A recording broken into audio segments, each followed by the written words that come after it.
Uyda baraka bo'lishi uchun faqat ovqat ko'pligi emas, balki mehr va hurmat ham kerak. Salom berilgan uyda baraka bo'ladi.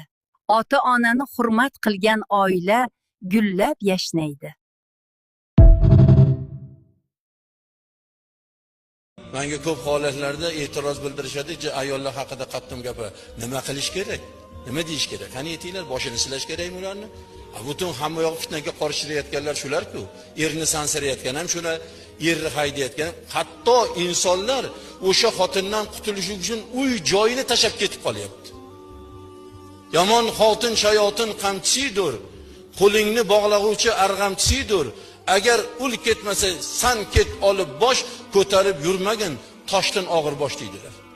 Bu yomon xotin shaytonni qamchisi deyapti. Faqat seni nafsoniy ishlarda savolab, ana uni qilib ber, mana buni olib ber, mana buni qilib beraman deding, buni olib beraman deding deb ibodatingizni qilib oling, dadasi namoz vaqti bo'ldi, ro'zangizni tuting, qiynalmang demaydi yomon xotin. Xudo urgan xotin faqat erini shu moddiy manfaatlarni maqsadga chiqishda qul deb biladi.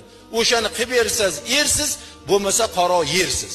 Bunaqa xotinlar hozir har qadamda uchrayapti.